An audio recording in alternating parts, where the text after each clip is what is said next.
Oke guys, hari ini kami akan menuju ke puncak di mana diyakini ada batu keramat. Di sini ada juru kuncinya namanya Petrus Om Satu. Oke, kita go. Come on.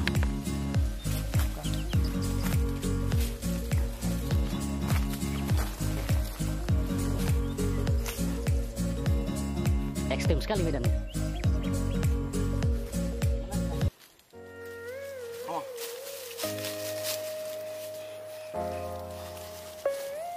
Iya, pendakian menuju puncak.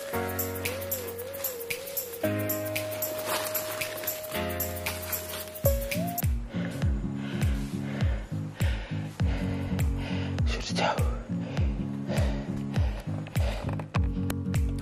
Oke guys, setelah melewati perjalanan panjang dan sedikit melelahkan, saat ini kami sudah berada di puncak Muturia. Dan di belakang kami, di depan layar kaca Anda, tepatnya di belakang kami ini namanya batu apa Bapak? Batu Ora Nirulera Korea Raja. Jadi kalau diterjemahkan dalam bahasa Indonesia artinya di mana batu ini biasa digunakan oleh Raja Rea untuk berjemur di sinar matahari, entah itu pagi maupun di sore hari untuk menikmati sunset. Kalau di pagi hari sunrise. Jadi dia itu juga mungkin bisa menambah yang tubuh ini gitu ya. Oke, kita lanjut ke tempat berikutnya. Kemana Bapak? Ke Batu Suah. Batu Suah yang area Raja Kado. Jadi kali. Katanya dulu itu batu semua, batu besar. Oh, batu cadas. Air itu tidak bisa Mengalir. lewat, mengalir ke pokoknya ke dataran Mau Tenda. ke dataran Mau Tenda semuanya. Tapi dengan menggunakan peralatan yang sangat sederhana pada saat itu, Ya, pakai apa namanya? Batu ya. Batu Suah. Batu suah. Batu itu digunakan untuk memecahkan batu itu atau kurang lebih pado atau melubangi Koe ya, koe. batu yang besar itu sehingga air bisa mengalir menuju Ke Mau Tenda lah, Mau ke Nangaruju. yang menuju. Oke. Sekarang kita menuju ke tempat lain.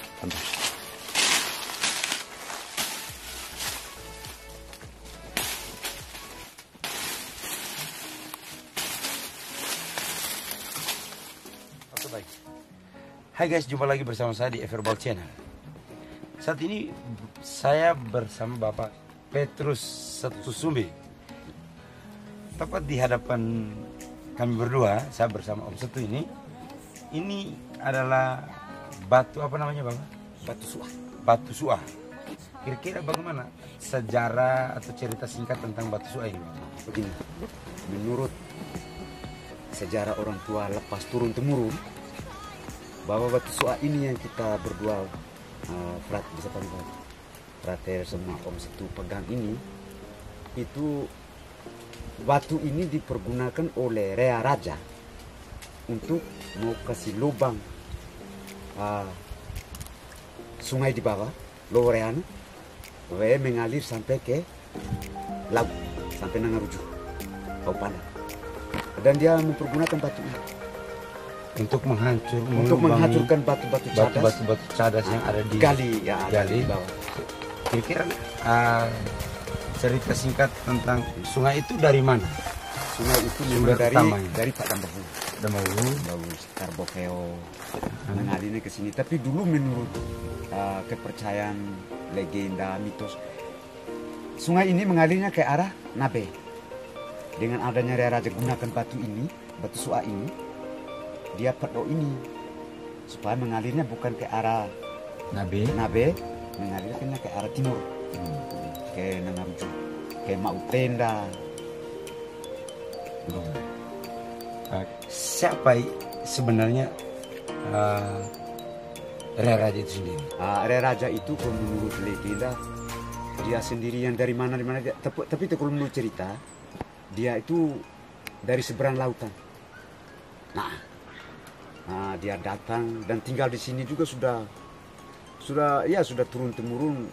Kan kadang kan kita orang tua ceritakan, kadang yang seperti saya tahu lah, dia tinggal di sini Dengan di sananya ada batu tubuh musuh orang Nata. Dan ini batu ini yang dia gali, setelah dia gali dia lepas ini sudah ratusan tahun menurut sejarah dia terus seperti ini. Walaupun gempa bumi tahun 92 dia tidak pernah guling ke bawah. Menurut cerita batu ini kain PI menang. Dan sudah posisi miring seperti ini ya. Sejak pertama Sejak kali. yang diceritakan. Jadi kurang lebih 2 meter lebih. batu ini kurang lebih kalau berdirinya saya ini ya Amat lebih pendek nih. nah, saya sendiri lebih pendek ini. Iya betul. Nah, Ini tingginya saya nih, saya sendiri lebih pendek. Ini kemungkinan masa 2 meter. ya. Kalau 2 meter untuk satu orang melubangi berapa kuat juga Bapak Raja untuk memikul ini dan menghancurkan batu cadas menggunakan ini. Begitu berarti Bapak Raja salah satu manusia terkuat pada zaman itu. Terkuat pada zaman itu dan waktu itu alam masih menyatu dengan manusia dulu. Jadi batu sebesar ini sepanjang ini dia bisa pegang menurut mitos legenda. Kalau kita lihat dari bentuknya ini persis di paling bawah bagian ini, persis di bagian bawah ini kalau kita lihat dia berbentuk runcing. Iya. Runcing. Dan ini diyakini bahwa dengan menggunakan batu ini bisa menggali dan menghancurkan batu-batu cadas untuk aliran air masuk ke dataran Laut Tenda dan sampai laut Nangaruju. Dan seumur saya hanya cuma frater ini yang berani mengajak saya ke sini. Saya mengajak orang lain mereka takut. Saya pikir mereka kamu takut apa? Di sana kan kampungnya nenek moyang Rea Raja. Jadi kalau kita ke sana kan kita kan menyapa kampung halamannya Rea Raja punya. Kita tidak perlu takut. Selain itu juga kita mengenang kembali. Mengenang kembali. Oh ternyata dari sini kita ada. Dari sini ada dan sini sini benar ada saksi, ada warisan bahwa ada batu suah ini. Benar. Jadi baik teman-teman, kalau ingin datang ke tempat ini untuk meneliti lebih jauh tentang sejarah batu suah ini, ya. silakan datang ke tempat ini. Tepatnya di Desa Mutelaka, Wemite. Tanah Oto. Persekutuan Bofeo. Setelah ini kita akan ke tubuh musuh Ranata. Tempat rumahnya Rea Raja dan tempat di mana ritus-ritus adat dibuat. Oke, sekarang kami sudah berada di tubuh musuh Ranata. Kira-kira bagaimana kegunaan dari tubuh musuh ini? Tubuh musuh Ranata ini menurut adat kita Endelio kan biasanya tempat untuk ritual adat Pak Loka, Gavi. Jadi menurut sejarah orang tua lepas turun temurun bahwa di tubuh ini musuh inilah yang Rea Raja buat ritual adat, main tanda. Ini kan dataran lingkaran seperti bulat telur. Jadi maklumlah waktu nakan manusianya masih kurang. Jadi Rea Raja waktu itu memang seperti mana. Jadi kayak buat ritual adat mungkin. Dan kalau yang seperti ini nih, Frate, berarti pertanda bahwa Rea Raja ini bisa-bisa juga dari keturunan yang adat.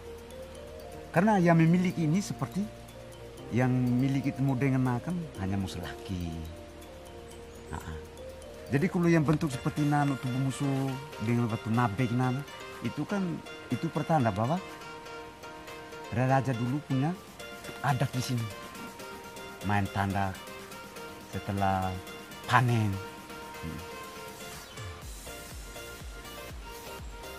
Jadi hanya waktu orang tua dulu cerita-cerita kalau mereka ada ritual riawaki,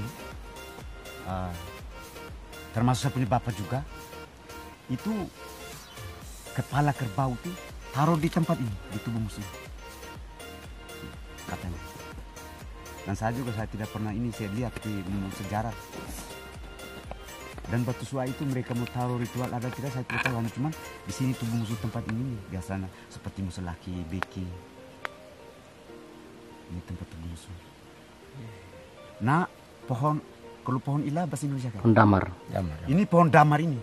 Kan biasa di adat itu di batu tubuh musuh kan biasa kan mulano pohon damar. Nah, pohon damar.